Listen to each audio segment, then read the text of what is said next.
ಶಿರೂರು ತಾಲೂಕಿನ ಹೆತ್ತೂರು ಗ್ರಾಮದ ಬಿ ವಿಭಾಗದ ಗ್ರಾಮ ಪಂಚಾಯಿತಿ ಸದಸ್ಯ ಎಚ್ಎಂ ಡೀಲಾಕ್ಷ ವಿರುದ್ಧ ಭ್ರಷ್ಟಾಚಾರ ಮತ್ತು ದಲಿತರಿಗೆ ಕಿರುಕುಳ ಆರೋಪಗಳ ಹಿನ್ನೆಲೆಯಲ್ಲಿ ಭೂಗಿರೆದ್ದ ಭಿನ್ನಾಭಿಪ್ರಾಯದ ಹಿನ್ನೆಲೆಯಲ್ಲಿ ಆತನ ಸದಸ್ಯತ್ವ ರದ್ದುಪಡಿಸಿ ಕ್ರಮ ಜರುಗಿಸುವಂತೆ ಆಗ್ರಹಿಸಿ ಗ್ರಾಮಸ್ಥರು ಹಾಗೂ ಸಂಘಟನೆಗಳು ಪ್ರತಿಭಟನೆ ನಡೆಸಿದರು.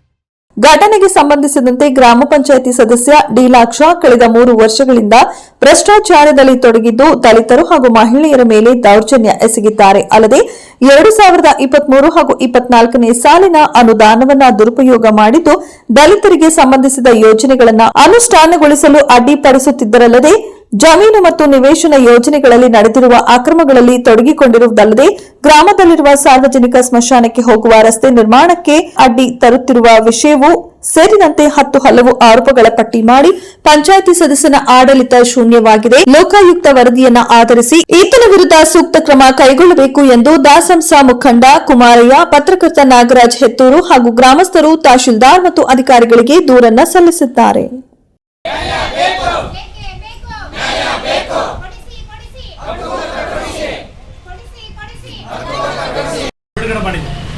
ಅದರೊಳಗಿದ್ದೀವಿ ನಾವು. ಅದು ಇದುವರೆಗೆ ಏನಾಗ್ತಿತ್ತು ಅಂದರೆ ನಮಗೆಲ್ಲರಿಗೂ ಗೊತ್ತಿರೋಂಗೆ 1971 ಕೂಡ ಪಂಚಾಯತಿ, ಗ್ರೂಪ್ ಪಂಚಾಯತಿ, ಮಂಡಲ ಪಂಚಾಯತಿ ಮತ್ತು ಗ್ರಾಮ ಪಂಚಾಯತಿ ಅನುಷ್ಠಾನಕ್ಕೆ ಬರ್ತಾರೆ.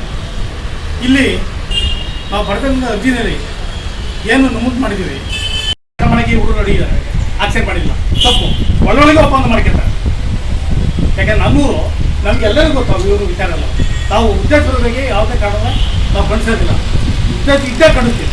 ಇದಾಗಬೇಕು.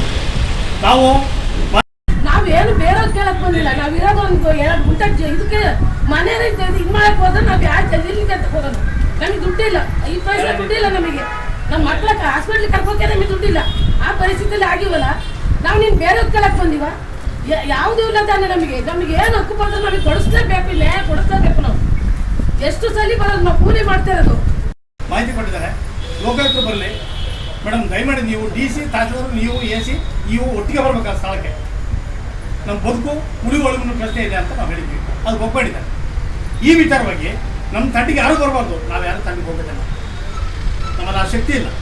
ನಾವೇನು ನ್ಯಾಯ ಕೇಳ್ತೀವಿ, ನ್ಯಾಯ ಕೇಳಿದ್ರೆ ಅನ್ಯಾಯ ಏನು ಮಾಡಿಲ್ಲ. ಇವತ್ತು ಕೂಡ ಒಬ್ಬ ವ್ಯಕ್ತಿಗೆ, ಮಹಿಳೆಯರಿಗೆ 500 ರೂಪಾಯಿ, ಪುರುಷರಿಗೆ 700 ರೂಪಾಯಿ ದುಡ್ಡು ಸಂಬಳ ಬಿಟ್ಟು ಬಂದಿರತಕ್ಕಂಥ ಕೂಲಿ ಕಾರ್ಮಿಕರು, ಕೃಷಿ ಕಾರ್ಮಿಕರು ಇದ್ದಾರೆ. ಅವರನ್ನೇ ಕೇಳಿ ವೈಯಕ್ತಿಕವಾಗಿ. ನಾನು ಉತ್ಪ್ರೇಕ್ಷೆ ಮಾತಾಡ್ತೇನೆ. ನನ್ನ ಊರಿನ ಸಮಸ್ಯೆ, ನಮ್ಮೂರಿನ ಸಮಸ್ಯೆ, ಹೋಬಳಿ ಕೇಂದ್ರ